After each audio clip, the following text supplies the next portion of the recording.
Hey everybody, Tim Ulbrich here. Welcome to this week's episode of the RX Money Roundup podcast, where we give you our take on relevant financial news and updates, answer your questions, and break down examples of financial planning in action. Today, Tim Baker will be tackling a question I received from a pharmacist on how confident we should or should not be in planning on Social Security benefits as a part of our retirement planning. But before we get into that question, let me give a shout out to our financial planning and tax professionals at YFP that make this segment possible.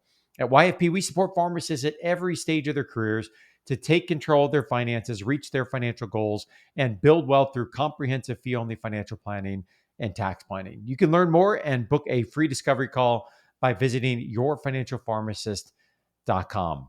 All right, Tim. So our question this week, this actually came in from a pharmacist that reached out to me on LinkedIn asking, how many years out do you feel comfortable counting on a Social Security projection? What are your thoughts here? It's a good question. I don't know if I necessarily understand the question. Like I'll kind of answer this in at least two parts. So I think that I'll take myself as an example. So how old am I, Tim? I'm 40. I'm going to be 42 this year.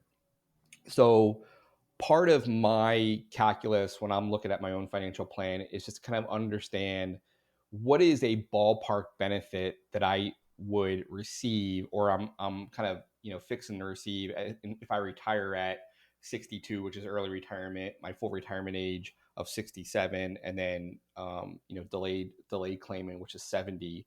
So I kind of want to know at a baseline, what those numbers are, and kind of put that into my retirement projection in terms of where I'm at. Yep. Now, for me, if I'm doing that once every couple years, and I would probably look at it every year, but I think that's a little bit overkill, because I'm still at I'm still kind of at the beginning stages of my maybe I'm not the beginning stage. Maybe I'm at the mid. Yeah. So that's probably correct. I've been probably saving for for retirement for about 20 years, Yeah. maybe not. I probably have another 20 plus to save. So for me, it's kind of like an azimuth check. Like, you want to kind of take a measurement every so often just to see where you're trending, and kind of look at that as a percentage of what you think that you will need in terms of your retirement paycheck. Mm-hmm. So like if you're doing this yourself, I would in your 20s, 30s, 40s, I would say, hey, just kind of get an idea of where you're at and log that. Now, if you're in your 50s, 60s, then I would be doing it more regularly. And there's really two reasons for that. One is the time horizon is much, much closer. And I think that your planning will be a little bit nuanced. Again, as you get closer to that, glide path, from a traditional investment perspective, you're going to want to make sure that you have tabs on this. You're not more aggressive or more conservative than you need to be. One of the big risks that we really try to mitigate, approaching retirement, is sequence risk. Yeah. So it's kind of that risk that the market could fall out, basically, bottom out, and now you are withdrawing on retirement accounts that have just lost 30% of their value, which is unsustainable. So the timing of your retirement is really important. But also typically towards the latter end of your career. Now, this might not necessarily be true for pharmacists, but typically towards the latter end of your career is when you're going to make the most money. And which means that could have huge impact on your Social Security calculation, right? So to me, is if I'm in that early, to mid accumulation phase, I'm kind of getting I'm logging into Social Security. I'm kind of saying, hey, for me, my benefit if I retire at 65 is going to be $2,300. If I wait until age 70, it's going to be $3,300. I kind of have that, locked into the back of my head. And then, every couple years, I might kind of just look in. I might look to see that, hey, okay, this is what I made per my tax return. That's basically, passed through correctly to Social Security. So they have my income correct.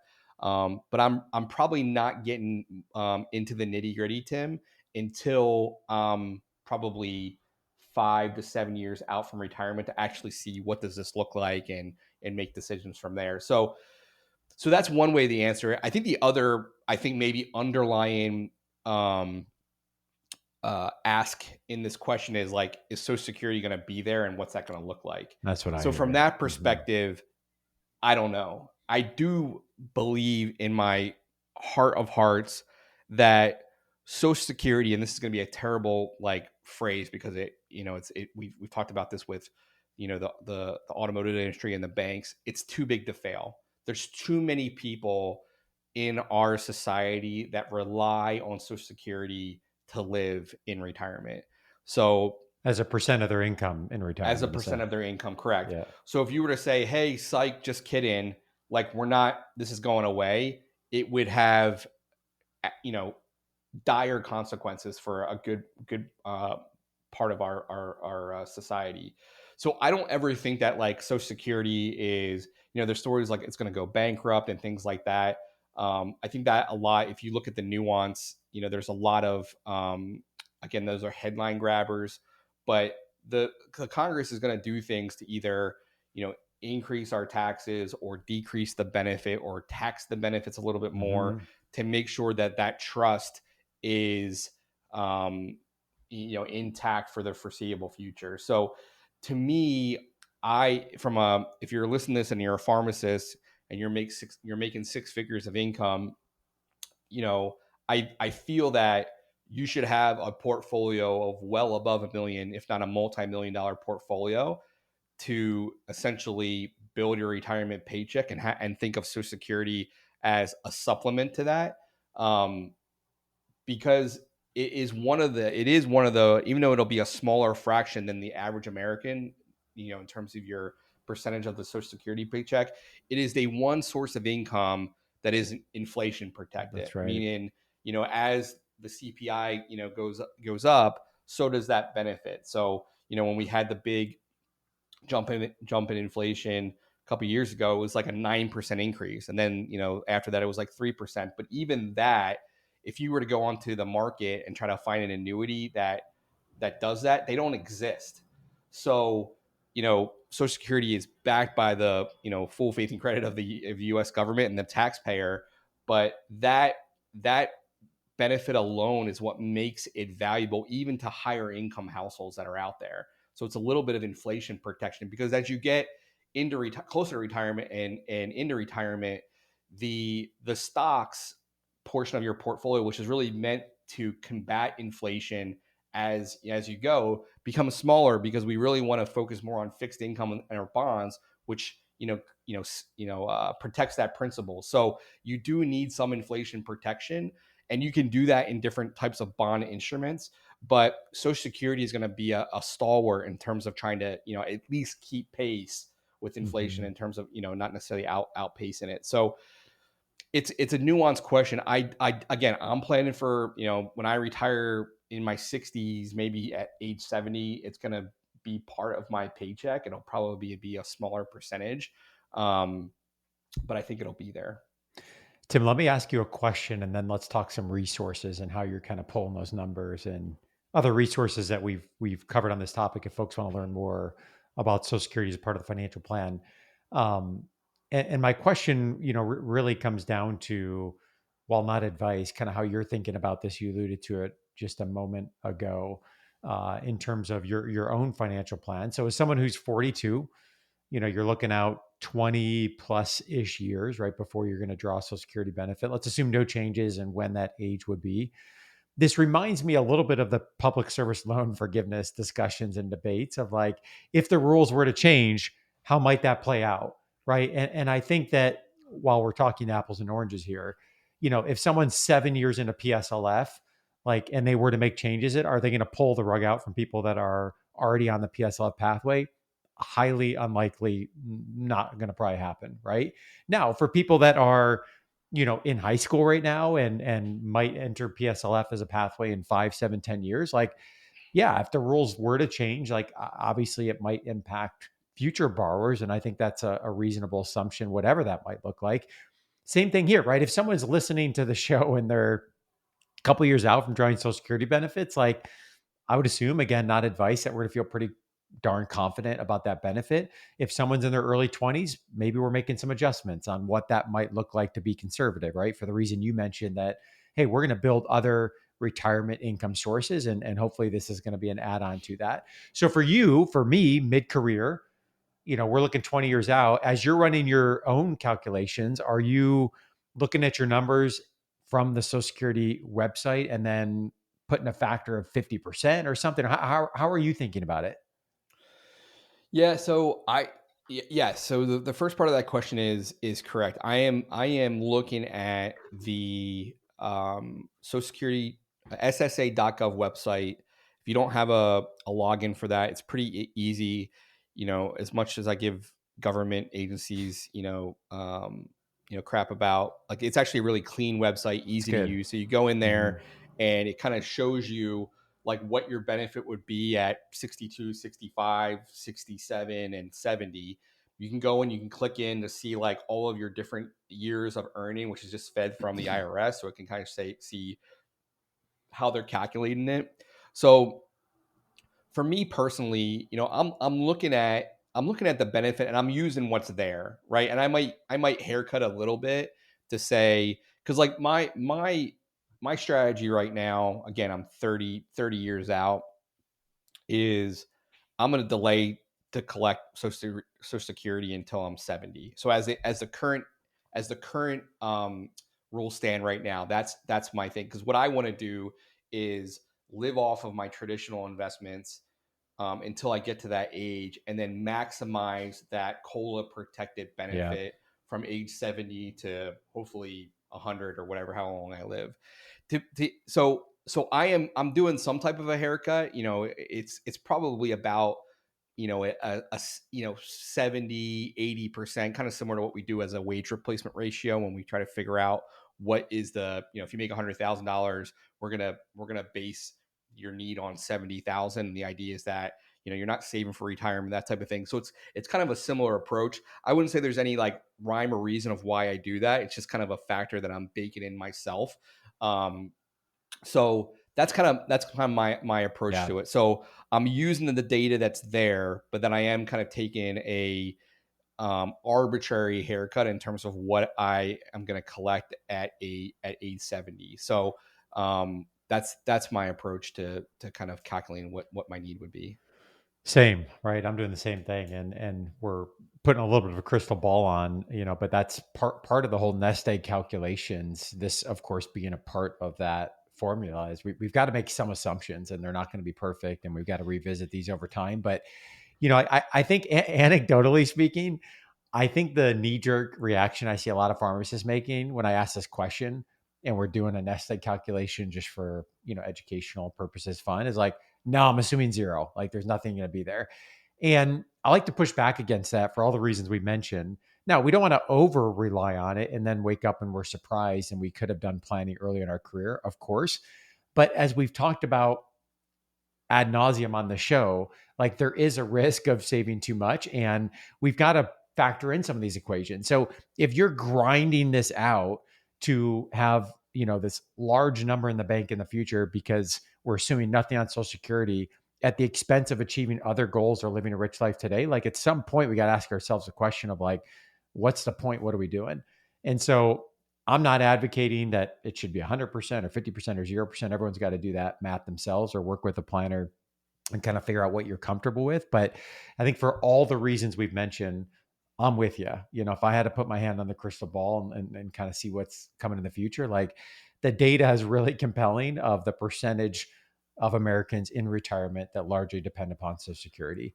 Yeah, So, and I would, and I'll kind of draw from a conversation I had recently with a prospective client. This prospective client, you drew the analogy with like PSLF, and yeah, yeah, to your point that all of the legislation about like, doing away with PSLF or whatever was always for future borrowers.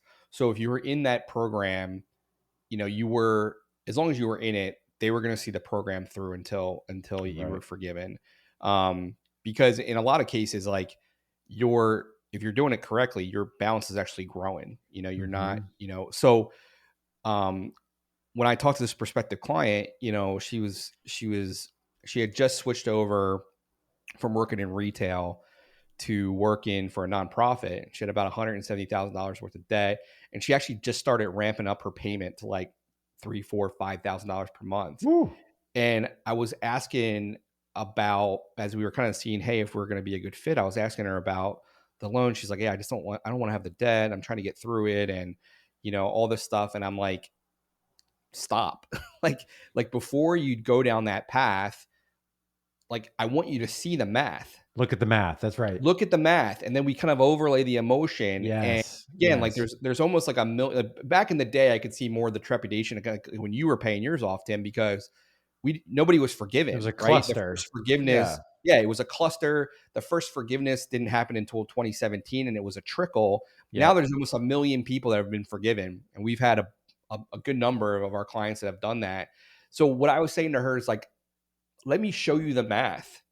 And obviously it's a minefield because you have to kind of navigate it and do it Yep. correctly to do that. But because she's like, well, I want to get these done so that I can start saving for retirement. I can put money away for education. I'm like, we can do all these things inside of that PSLF strategy. It's very But linear thinking. Yeah. let me show you the math, and then to kind of extrapolate over to Social Security. To your point, if you're assuming a zero for Social Security, that is truly when you need $3, $4, $5 million for retirement per person, because that whole burden of, hey, I need to potentially have 30 years of income, inflation adjusted. That's the amount if you're living off of a pharmacist That's right. salary. Now, when you put a benefit of $40,000 per year or whatever, $30,000 per year, whatever that is, then you can start to see like that number is a little bit more digest. It's not $4 million.